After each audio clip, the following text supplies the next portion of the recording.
As a son.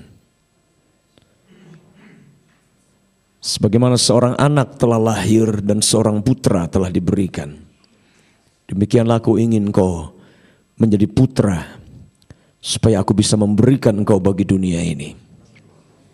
Sebab itu kerinduan Bapa yang terbesar, melepaskan putra-putranya, releasing the sons. Sebab seluruh makhluk sedang berkeluh kesah. Mereka menantikan supaya anak-anak Allah dimanifestasikan. Mereka menantikan for the sons of God to be manifest. Mereka sedang menunggu dengan penuh ekspektasi. Seluruh makhluk menantikan ini. Ini harapan, yaitu untuk gereja bertumbuh menjadi putra-putra dan menyatakan keputraan Kristus Yesus. Terima kasih Tuhan. Makasih. Raise up Tuhan, bangkitkan kami jadi putra-putra yang menyatakan seluruh kepenuhan-Mu secara nyata. Terima kasih Bapa di surga. Terima kasih. Kita bersyukur dalam nama Tuhan Yesus. Amin. Thank you Lord.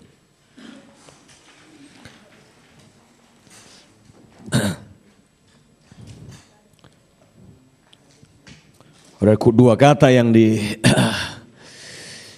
dipakai dalam Yesaya pasal 9 nubuatan tentang Yesus. Ketika dia berkata seorang anak telah lahir dan seorang putra telah diberikan.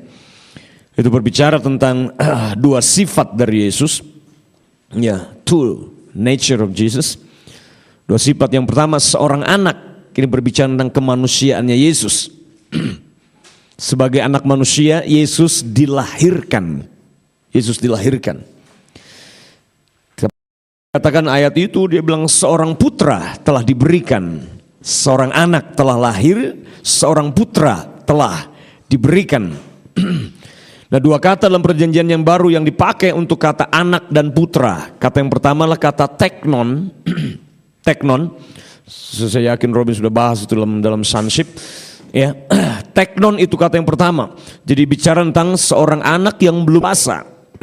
Anak yang belum akil balik, yang dikatakan dalam Galatia pasal 4, walaupun dia anak, walaupun dia ahli waris, karena dia belum dewasa, belum akil balik, maka dia tidak berbeda dengan seorang hamba. Tidak berbeda dengan seorang pembantu, seorang hamba gitu. Walaupun dia ahli waris dari semua yang Bapak punya, karena dia masih teknon, maka dia tidak ubahnya seperti pembantu, pelayan, dan sebagai seorang hamba. Jadi kata putra yang dipakai adalah kata huios, itu bahasa Grekanya. Tapi dikatakan dalam Yesaya, seorang putra telah diberikan. A son is given, a child was born, a son is given. Jadi anak itu lahir, tapi putra is given, diberikan. Dan itu yang Tuhan inginkan dari kita. Kita bertumbuh dari teknon menjadi huios. Sehingga kita bisa menjadi putra-putra Allah yang diberikan kepada dunia ini. Grown up to be a son, diberikan kepada dunia ini. Karena Roma 8 berkata seluruh makhluk mereka berkeluh kesah menantikan, waiting eagerly for the sons of God to be manifest, untuk putra-putra Allah. Dua kata itu, children and son. Son berbicara tentang anak laki-laki yang telah dewasa. Children itu bicara tentang anak laki dan perempuan yang masih kanak-kanak, belum akil balik. Itu dua kata itu dalam bahasa Inggris. Okay. Jadi Tuhan ingin gereja bertumbuh menjadi putra, sons, supaya Tuhan bisa memberikan kita kepada dunia ini. menjadi sebuah pemberian bagi dunia ini, supaya gereja bisa diberikan kembali kepada dunia ini. Makanya kata-kata nubuatan Tuhan buat gereja adalah ini, give me back my church so I can give the church back to the world. Kembalikan gereja kepadaku supaya aku bisa memberikan gereja kembali kepada dunia ini. Given, the church is given, the sons is given to the world. Putra itu diberikan bagi dunia ini. Dia sedang menantikan waktu itu. Amin. Kita hidup dalam seluruh warisan yang Dia telah siapkan buat kita semuanya. Nah, itu kata-kata nubuatan buat kita semua. Alright. Dalam sini saya mau bahas soal the Jesus legacy. The Jesus legacy. Dia bicara tentang warisan. Amsal berkata bahwa orang yang baik dia meninggalkan warisan bagi anak cucunya. Kita lihat bersama dalam Yohanes pasalnya yang ke-15. Yohanes pasal yang ke-15.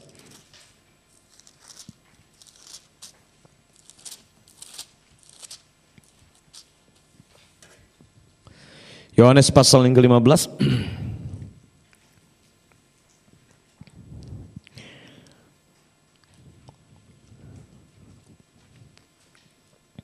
Apakah warisan yang kita tinggalkan bagi generasi berikutnya?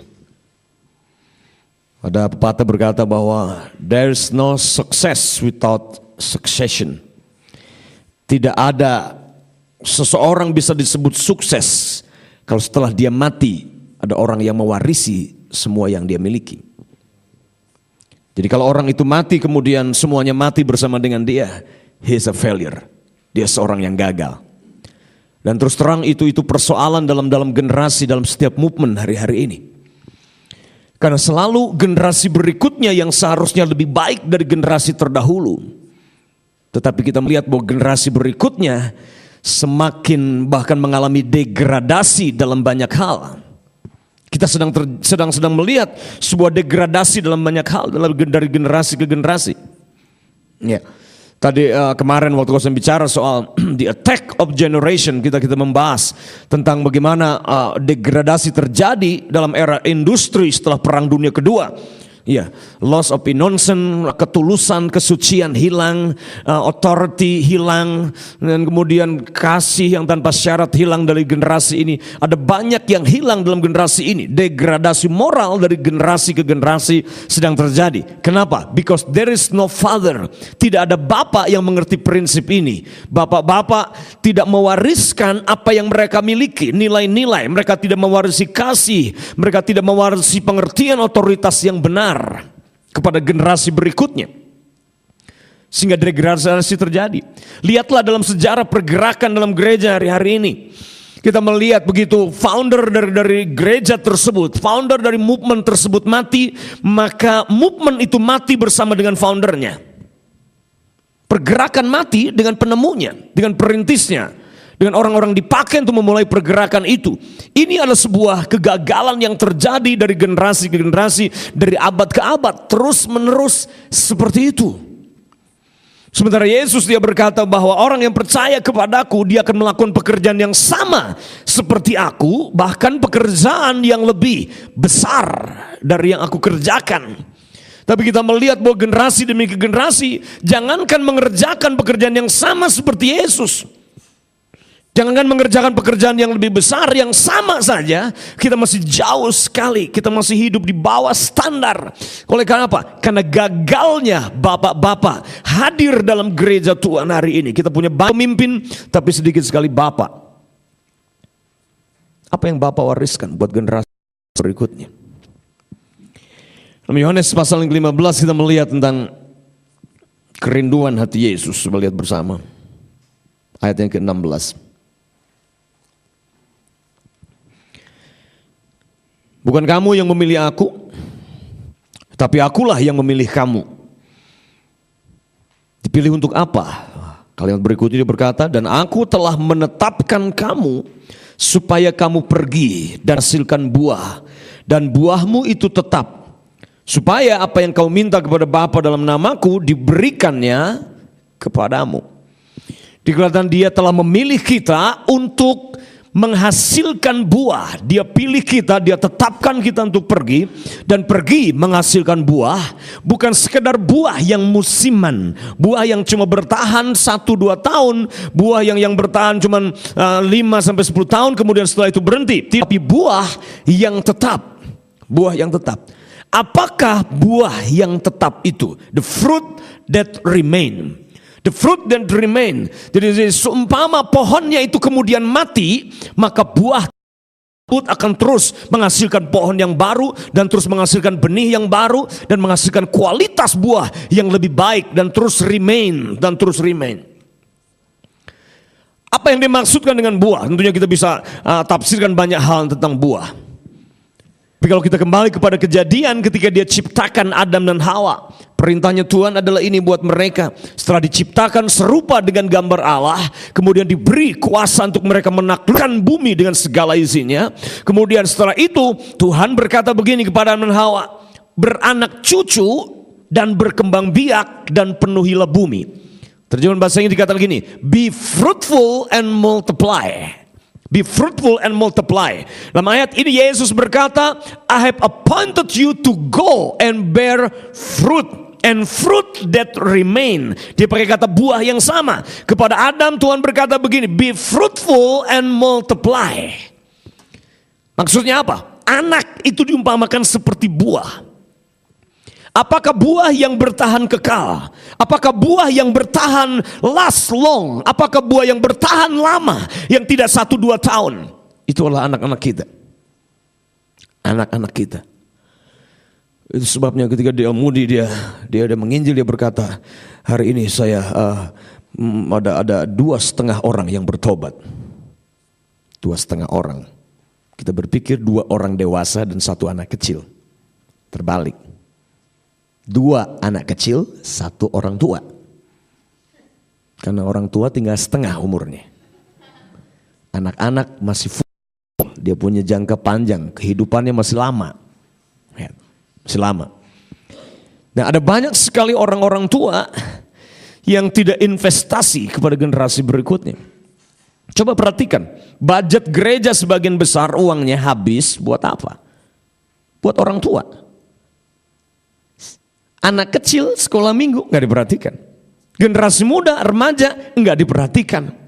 Padahal itu buah yang panjang jangka waktunya. Itu generasi yang masih jangka hidupnya masih panjang. Nah, orang-orang tua ya paling bertahan ya 10-20 tahun kalau dia umurnya sudah 60-an.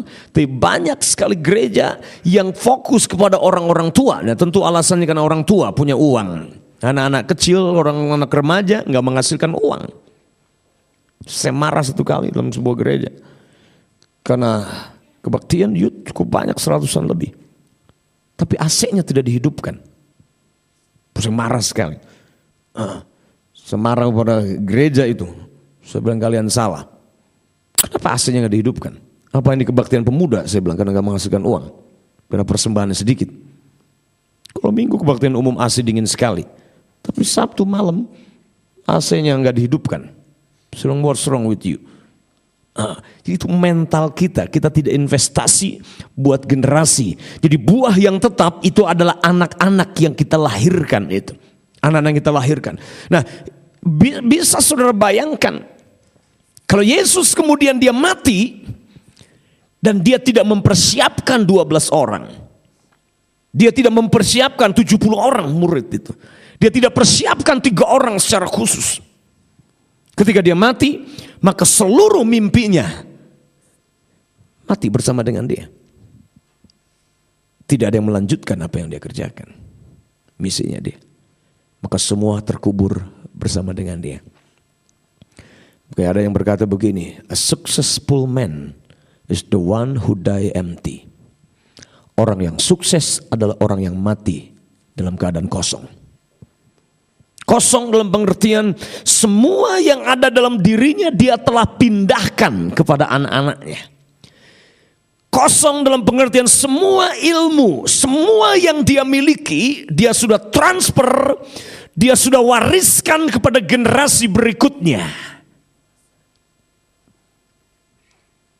Nah, the Jesus legacy. Ada 4 legacy, ada 4 warisan yang Yesus tinggalkan buat kita. Yang ini topiknya, yang saya ingin bahas. The Jesus legacy, warisan yang kita tinggalkan buat orang-orang berikutnya, generasi berikutnya, anak-anak berikutnya. Oke. Makanya saya selalu bilang kepada semua anak-anak saya bilang usahakan selalu ada 3 tingkat hubungan yang kita harus bangun dan kita harus miliki. Yang pertama, penting memiliki hubungan dengan bapak-bapak rohanimu. Jangan sampai bapak rohanimu mati dan dia mati bersama dengan seluruh yang ada dalam dirinya. Nah, the spirit of the son, roh anak itu membuat anak-anak jadi agresif. Bisa melihat sejelek apapun bapak rohanimu, ada perkara yang baik yang harus kamu warisi dari kehidupannya. Halo?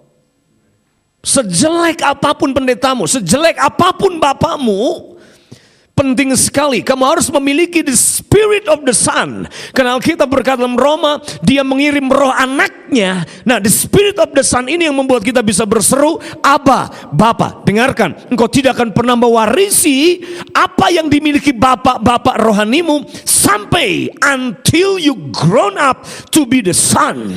Dan kemudian engkau datang, lihat sejelek apapun sekali lagi pemimpinmu, sejelek apapun bapak-bapak rohanimu, ada sesuatu yang baik yang dia wariskan kepadamu.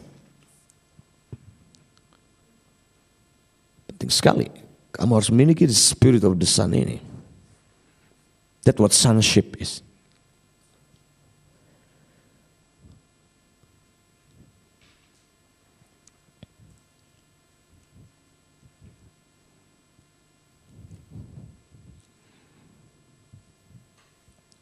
Jangan biarkan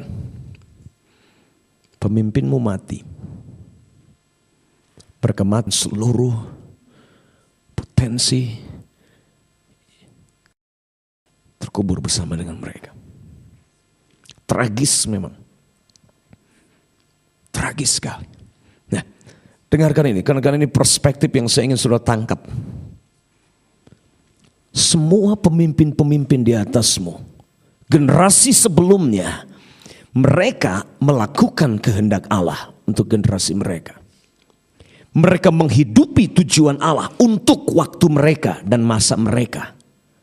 Nah, kalau sepertinya ada generation gap antara kita dengan mereka, dan ada perbedaan pola pikir dan pandang dan paradigma antara kita dengan mereka. Persoalannya adalah ini, perbedaan cuman ini. Mereka lahir lebih dulu, dan kita lahir kemudian dalam era yang berbeda. Karena dalam setiap generasi Tuhan punya kehendak. Ada hal yang Tuhan wariskan dalam setiap generasi, yang dia ingin generasi itu kerjakan buat waktunya dia. Nah, pewahyuan yang sudah dengarkan hari ini, saudara, seandainya pewahyuan ini diberikan 10 tahun, 20 tahun yang lalu, pasti generasi bapakmu di atas sekarang ini, mereka telah menghidupi itu.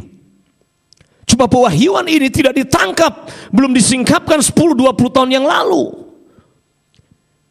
Jadi pewahyuan bapak-bapak rohanimu, pemimpin-pemimpinmu miliki, cuman seperti yang sekarang ini. Ya, walaupun kesalahan terbesar dalam generasi terdahulu adalah ini, mereka berpikir bahwa mereka memiliki seluruh pewahyuan. Tetapi mereka memiliki pewahyuan yang Allah singkapkan buat mereka untuk waktu mereka dan untuk generasi mereka. Dan dengar, engkau tidak akan pernah bisa hidup dalam warisanmu untuk generasi ini sampai engkau bertumbuh to be a son, sampai engkau bertumbuh dewasa menjadi seorang putra. Karena hanya ketika engkau memiliki the spirit of the son inilah engkau bisa mewarisi kehendak Allah yang dihidupi, dimiliki, diwariskan kepada generasi di atasmu. Dan selalu ingat, tidak ada kita yang memulai pelayanannya original. Semua pelayanan dibangun di atas pelayanan yang lain. Seluruh warisan dibangun di atas warisan yang lain. Semua kebenaran dibangun di atas kebenaran yang lainnya. Tidak ada kebenaran yang independen dalam pengertian semua pendahulumu salah dan cuma generasi kita yang benar. Nggak ada. Nggak ada kita pelayanan yang original. Nggak ada. Semua pelayanan dibangun di atas pelayanan yang lain. Kita hanya melanjutkan pelayanan yang telah dimulai oleh pendahulu kita. Halo? Jadi bangunlah hubungan dengan Bapa rohanimu. Kalau engkau ingin mewarisi apa yang mereka miliki. Mereka orang-orang yang dipakai Tuhan dalam waktu mereka. Sejelek apapun, mereka punya sesuatu yang mereka bisa wariskan kepadamu. Jangan biarkan pemimpinmu mati. Jangan biarkan pemimpinmu mati. Dan dia mati dengan seluruh mimpi-mimpi masuk ke dalam kubur bersama dengan mereka. Jangan biarkan itu. Nah, seringkali ini kesalahan dalam generasi ini. Ini kutuk dosa generasi. Ketika kita mengerti sebuah kebenaran, sekali lagi kita mengambil kebenaran tersebut, dan akhirnya kita cenderung pandangan kita adalah ini. Kita menemukan kebenaran yang ini, kita tinggalkan yang itu. Dan kita berpikir itu semuanya salah, kita grabs yang ini.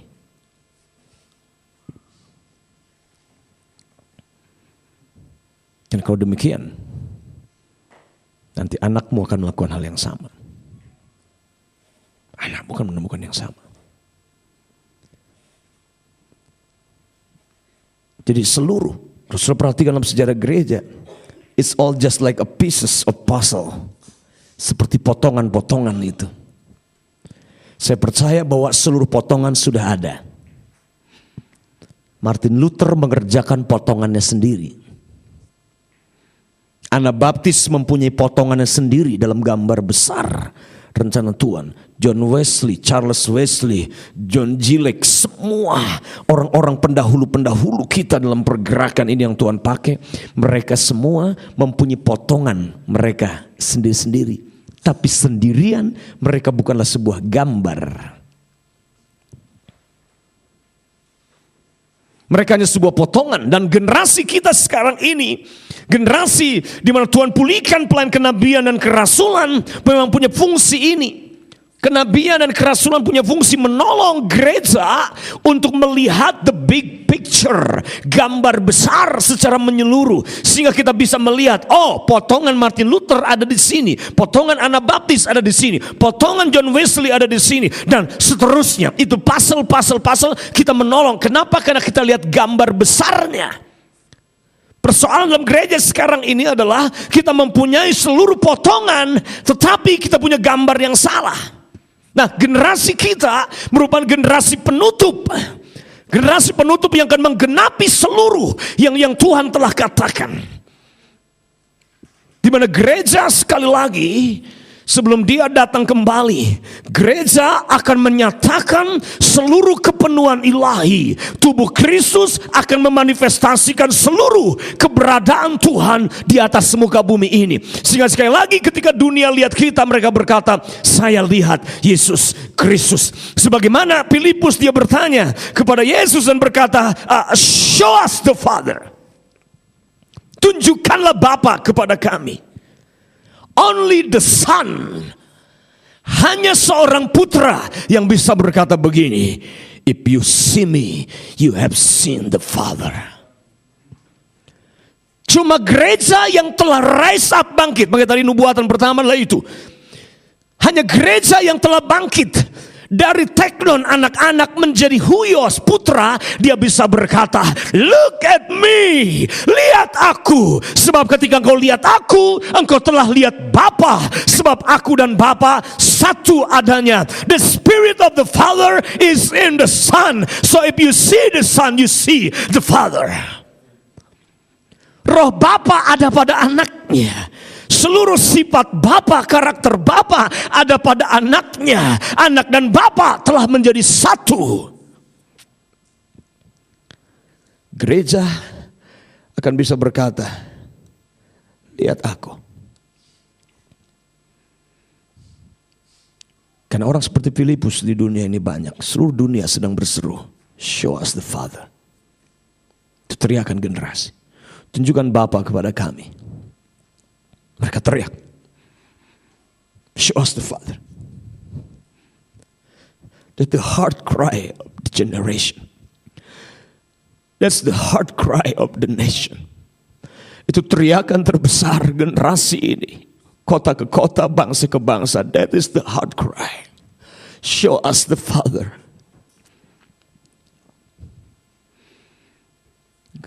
Hanya gereja yang telah bangkit to be a son. Only a church that rise up to be a son. Itu yang akan menyatakan Bapa bagi kota, bagi bangsanya. It's time for us to rise up. Nah, tujuan plan 5 jawatan dilepaskan adalah ini. Untuk melengkapi orang-orang kudus.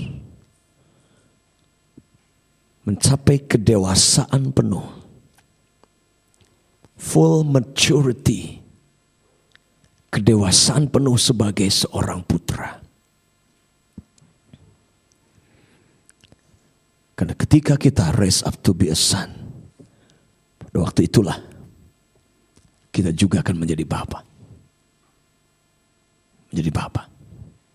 At the same time, kita dibapai dan kita membapai dalam waktu yang sama.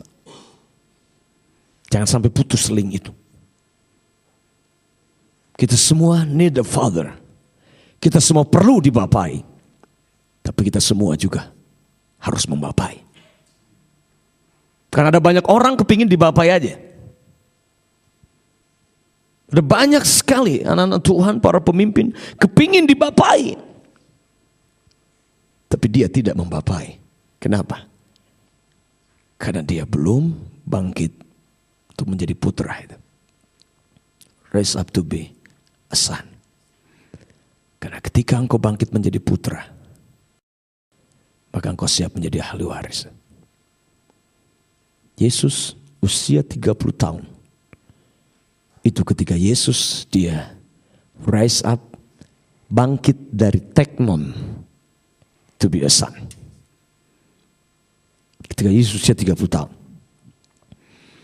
Ketika dia keluar dari sungai Yordan dalam baptisan itu, maka dia mendengar suara Bapa, the voice of the Father.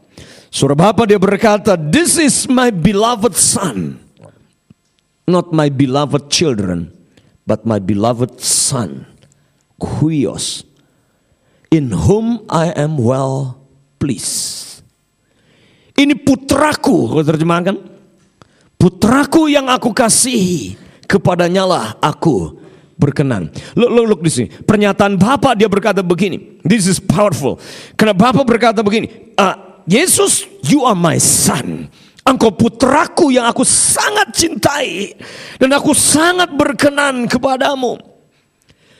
Nah, perkataan ini sebelum Yesus berkhotbah, sebelum Yesus lakukan satu mujizat pun, sebelum Yesus mengerjakan misinya dia, sebelum Yesus mengerjakan apapun juga, dia mendengar pernyataan Bapa. Ini berbicara tentang Bapa, kasihnya yang tanpa syarat. Ketika Bapa berkata, aku mengasihimu, Yesus belum berbuat apa-apa untuk Bapa. Tapi Bapa berkata, you are my son. Kita semua perlu mendengarkan kata itu. Kita semua perlu mendengarkan suara Bapa yang berkata, you are my son. You are my son. Kapan terakhir kali engkau mendengar suara itu? Kadang-kadang kita menaruh rasa aman kita dalam apa yang kita lakukan. We put our security in what we do. In what we do. Oh, saya bisa berkhotbah. Kita rasa aman kita di situ. Ketika kita tidak dipanggil berkhotbah, kita mulai merasa berharga kita hilang. Kita taruh rasa aman kita karena kita punya ministry, karena kita punya pelayanan. Ketika pelayanan diambil, kita marah. Karena di situ rasa aman kita. Kita menaruh rasa aman kita di dalam gelar, predikat, jumlah anggota jemaat, dan semua performan talenta kita memimpin pujian, berkhotbah, aktif dengan semua program-program, kegiatan-kegiatan. Kita menaruh rasa aman kita dalam semua pekerjaan-pekerjaan itu. Sehingga ketika pekerjaan itu diambil dari kita, we are staggering. Kita mulai goyah. Kita nggak tahu lagi apa yang harus kita kerjakan. Karena kita selama ini tanpa sadar telah menaruh rasa aman kita dalam apa yang kita kerjakan, dalam apa yang kita lakukan. Oh my God, tahun 92 saya harus deal dengan ini. Tahun 84 saya layani Tuhan sampai 92 saya berangkat ke Amerika. Saya keliling dari desa ke desa sebagai seorang penginjil. Merintis jemaat nginjil dari desa ke desa, dari kota ke kota. Tahun 92 saya berangkat ke Amerika. Dan Tuhan bawa saya ke daerah Mormon. Karena ibu angkat saya, ibu rohani saya, dia tinggal di sana. Untuk hampir 6 bulan saya tinggal di karavan di ladang gandum. Pas summer panas, saya tidur di situ. Nggak ada orang Asia, nggak ada gereja Indonesia, semua gereja Amerika. Pertama kali saya ke Amerika tahun 92. Do nothing, nggak melayani, nggak berkhotbah. Di Indonesia saya jalan. Kaki saya selalu harus pergi ke suatu tempat. Susah untuk diam. Saya punya brain terus berpikir. Kayak kadang-kadang anak-anak rohani saya yang khusus yang tinggal di sini sudah tahu persis siapa saya. Kadang-kadang otak saya lebih cepat dari kaki saya. Ide-ide saya selalu lebih cepat kadang-kadang dari dompet saya. Dan lebih besar dari dompet saya. Praise God for that. Karena dia bilang kita melakukan pekerjaan yang lebih besar. Lebih besar dari diri kita sendiri. Jadi kalau pekerjaan itu lebih kecil dari diri kita sendiri, dari kemampuan kita, sudah perlu bertanya dari Tuhan atau bukan. Karena kalau Tuhan beri sesuatu, biasanya lebih besar dari dirimu sendiri. It's bigger than yourself. Dan demikian kamu tidak akan bisa mengerjakannya kecuali dengan bantuan Tuhan. Begitu. Sekitar 6 bulan saya tinggal di desa ini. Daerah Mormon. Di ladang gandum, di karavan, rumah mobil gitu. Saya harus deal dengan hati saya. Saya mulai marah, saya bilang, apa yang saya kerjakan di sini? Saya harusnya berkhotbah sekarang ini. Saya harusnya sudah nginjil di mana sekarang ini. Saya bisa penuhi semua jadwal saya KKR di sana sini. Ngapain? What am I doing here? Dan Tuhan boleh bilang, Samuel, aku sedang bekerja dalam dirimu. I love you. I love you even though you don't do anything for me. Aku mengasihimu. You are well pleasing to me. Engkau berkenan kepadaku. Walaupun kamu tidak mengerjakan apa-apa. Walaupun kamu tidak melakukan apa-apa. Aku mencintaimu. Karena aku mengasihimu, bukan karena kau bisa khotbah. Bahkan aku mengasihimu sebelum dasar dunia diletakkan. Aku mencintaimu bahkan sebelum ada pelayanan, sebelum ada apa-apa. Sebelum kau bisa berkhotbah, bisa apa-apa. I have loved you. I have loved you. Walaupun kamu tidak berbuat apa-apa untukku. Nah, berapa saudara perlu mendengar itu? Berapa saudara perlu mendengar itu?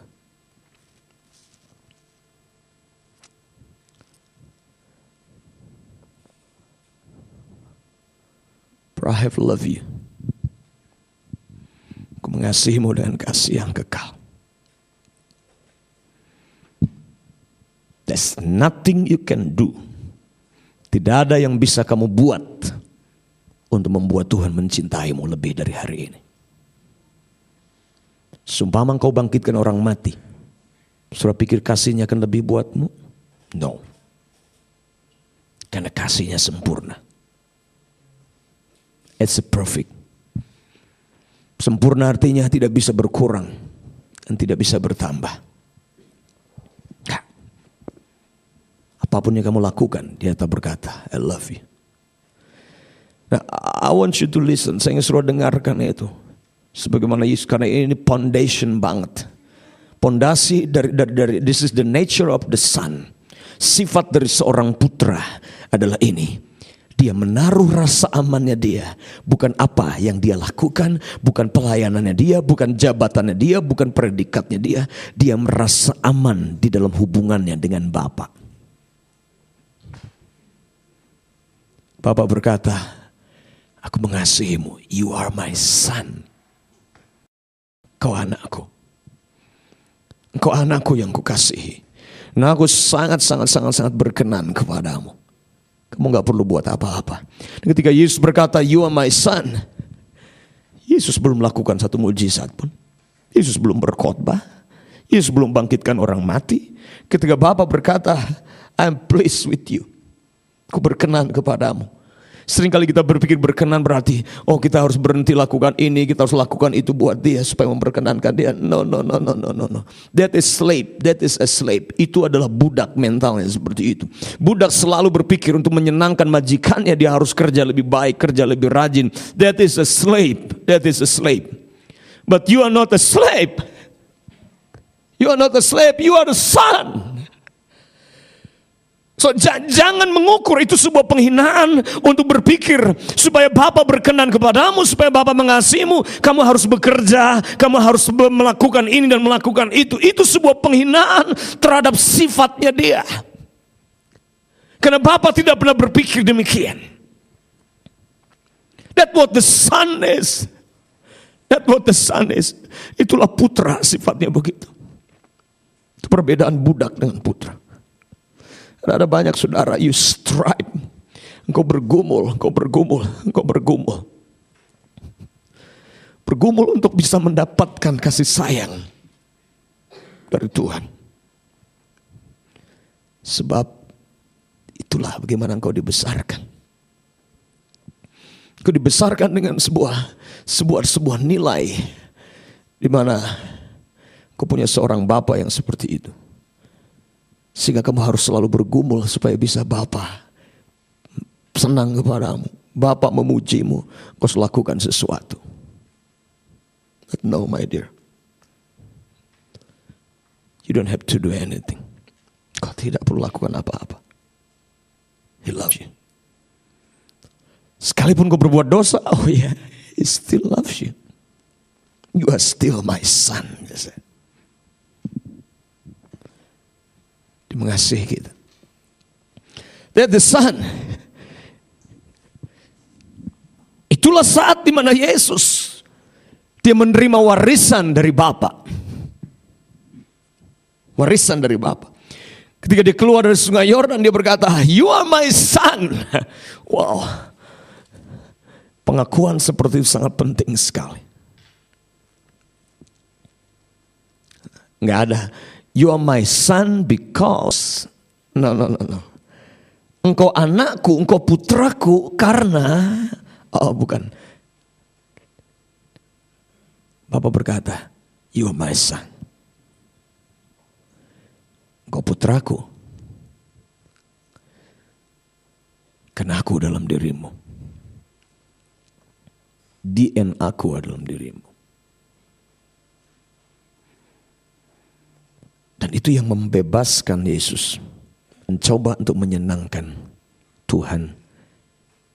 Dengan bergantung kepada perbuatan.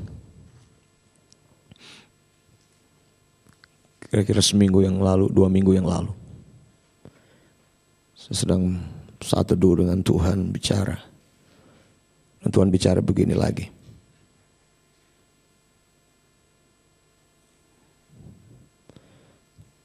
Tuhan berkata, the being is more important than doing. The being is important than the doing. Doing artinya melakukan sesuatu. Being itu berarti jadi seperti apanya kamu. Dengarkan itu. Menjadi siapa kamu itu lebih penting daripada melakukan sesuatu. Hidupmu lebih penting dari apa yang kamu lakukan.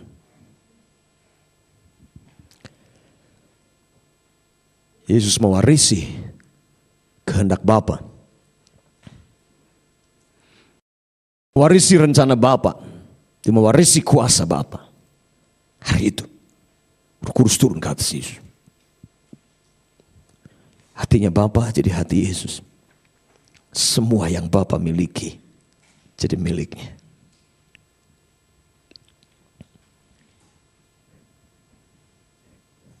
The reason, alasan kenapa kita belum hidup dalam warisan kita. Sebab kita belum menjadi putra. Masih terlalu banyak roh perbudakan dalam diri kita. Budak tidak bisa menjadi ahli waris. Karena budak yang dipikirkan adalah untuk menyenangkan majikannya supaya dapat gaji lebih besar, naik pangkat lebih besar. Dia harus lakukan ini, lakukan itu.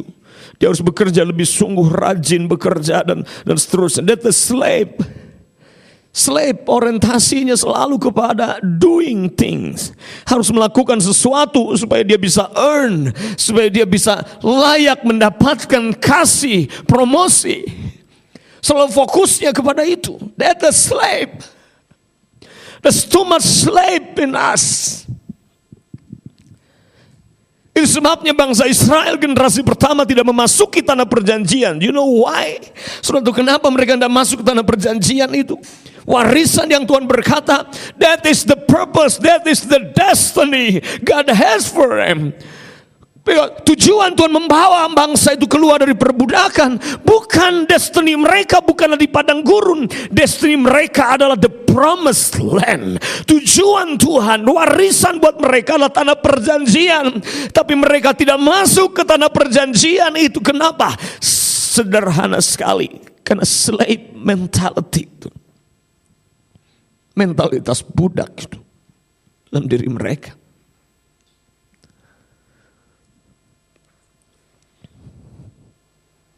The sons never complain. Seorang putra tidak pernah bersungut-sungut. Cuman budak selalu bersungut-sungut.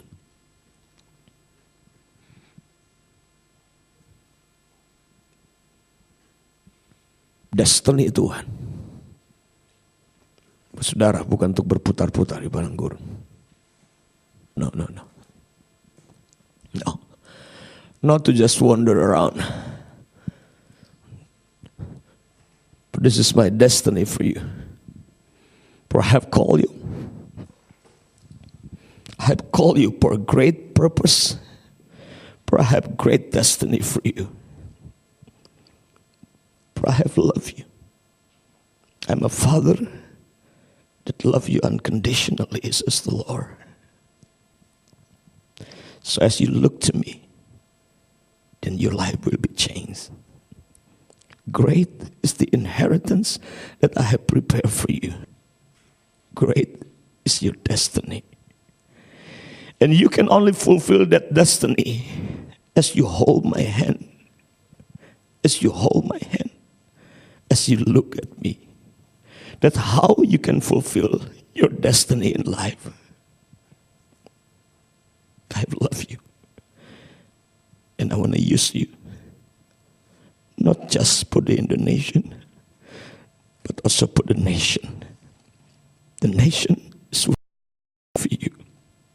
It's a nation waiting for you. Thank you, Lord. Thank you, Lord. Saya berdoa dalam bahasa Inggris. Karena orang Indonesia.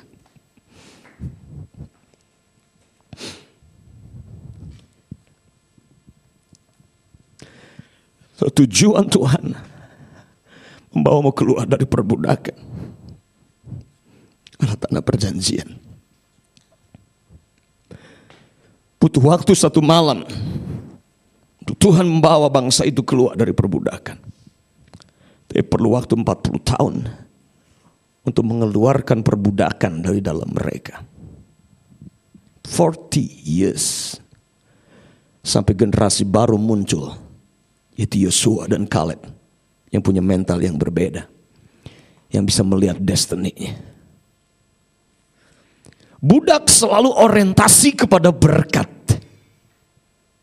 Itu perbedaan antara anak dengan budak. Orientasi budak selalu kepada a blessing. What can I get? Apa yang aku bisa dapatkan? Tanto, bisakah wireless? Ada wireless nih.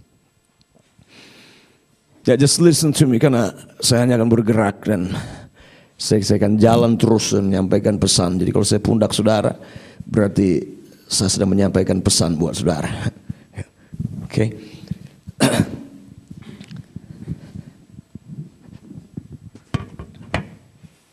Slave, budak selalu fokusnya kepada apa yang aku bisa dapatkan, apa yang aku bisa lakukan untuk Tuhan. Fokusnya budak selalu kepada bagaimana caranya aku bisa dapat promosi, bagaimana caranya aku bisa dapat gaji yang lebih besar, bagaimana caranya aku bisa naik pangkat, bagaimana caranya aku bisa mendapatkan lebih secara fisik, secara jasmani. Hari ini budak mentalnya selalu seperti itu. Tapi son, dia tidak. Dia content. Kepuasan seorang budak ada pada siapa dirinya. Kepuasan seorang anak, seorang putra ada pada hubungan yang dia miliki dengan Bapa.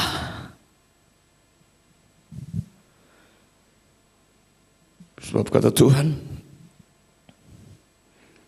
aku sedang mengerjakan sesuatu yang fresh dan sesuatu yang baru dalam hidupmu. Aku melihat kadang-kadang ada penyesalan dalam dirimu.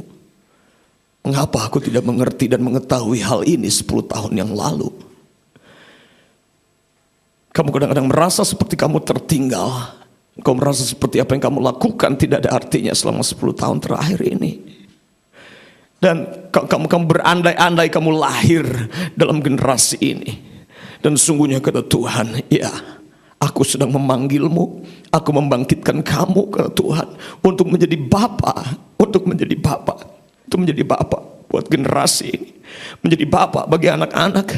Bahkan bukan cuma itu kata Tuhan, aku sedang memakai dan pulang ini ada tugas yang Tuhan ingin kamu kerjakan, yaitu tugas kerasulan bagi kotamu. Dan bukan cuma kotamu kata Tuhan, aku memberikan regional bahkan provinsi, aku akan bawa kamu kata Tuhan. Sebab aku sedang meluaskan kapasitas kamu dan aku meluaskan cara pandang kamu kata Tuhan. Kamu tidak akan lagi memandang dengan pandangan yang sempit, dengan ukuran yang kamu buat sendiri, bahkan ukuran kamu berjalan selama dengan ukuran yang orang lain buat bagi kamu. Jangan biarkan orang lain membatasi destinimu. Jangan biarkan destinimu dipatok, dibatasi oleh orang, denominasi atau gereja kata Tuhan, atau jemaat kata Tuhan. Sebab kamu tidak menjadi apa di mana kamu sekarang berada. Kamu tidak menjadi pemimpin sebagaimana kamu berada sekarang ini oleh karena manusia yang mengangkat kamu. Sebab aku yang mengangkatmu dan aku yang memanggilmu kata Tuhan, untuk maksud yang besar,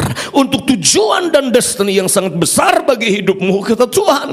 Oleh karena itu ingat ini, kalau manusia yang mengangkat kamu, manusia juga akan menjatuhkan kamu. Oleh karena itu kamu tidak perlu takut apa yang manusia katakan, dan jangan biarkan manusia membatasi dan mematok hidupmu, apa yang kamu bisa kerjakan dan apa yang kamu tidak bisa kerjakan kata Tuhan. Sebab aku yang terbesar di dalam dirimu telah memanggilmu, dan aku manggilmu untuk sesuatu yang besar. Sebagaimana Yohanes Pembaptis, dia besar di hadapanku. Dia tidak besar di hadapan manusia, tapi dia besar di hadapanku kata Tuhan. Karena ini waktu juga aku sedang melepaskan kepadamu ketajaman secara profetik, ketajaman secara nubuatan kata Tuhan, di mana kamu akan menolong kota, menolong para pemimpin di kotamu, dan menolong gerejaku yang ada di kotamu kata Tuhan, di mana kamu akan membawa mereka memasuki kepada tingkat berikutnya dalam kehidupan mereka. Ini waktu di mana aku akan pakai kamu seperti Yosua Yosua dan Kaleb memulai sebuah generasi yang baru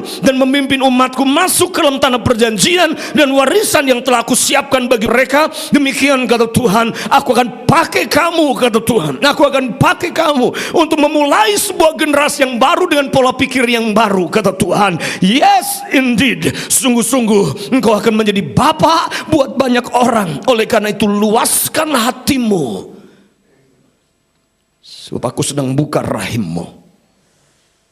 Ada banyak anak-anak yang sedang menunggu.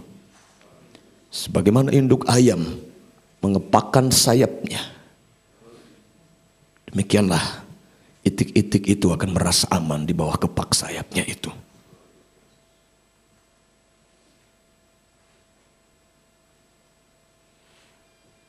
Thank you, Lord. Just impart it, Lord. Impart, Lord. Impartasikannya. Impartasikannya dalam rohnya. Teraikan. Thank you, Lord.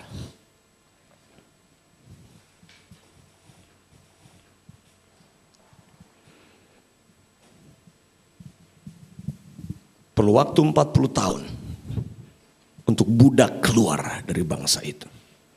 Cuma perlu 1 malam untuk mereka keluar dari perbudakan Mesir. Dibutuh waktu 40 tahun mengeluarkan sifat budak di dalam diri mereka. Gereja secara umum di Indonesia mentalnya mental budak. Karena hampir 400 tahun dijajah.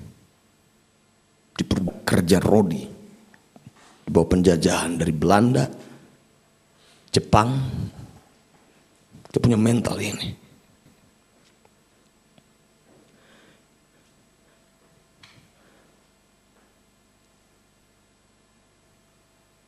Sebab aku sedang memulai sesuatu yang baru.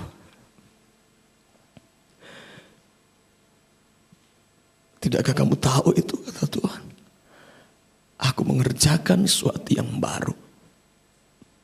Mengerjakan sesuatu yang baru.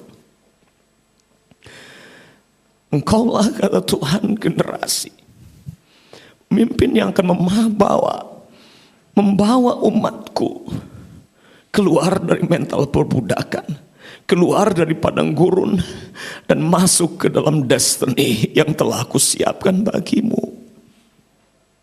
Engkaulah orang-orang, kata Tuhan, yang akan membawa generasi ini masuk ke dalam warisan yang telah kusiapkan.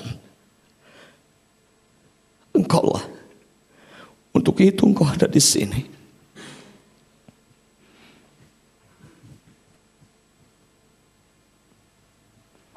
Engkau akan pulang dengan roh yang lain. Engkau akan pulang dengan roh yang berbeda. Roh yang berbeda.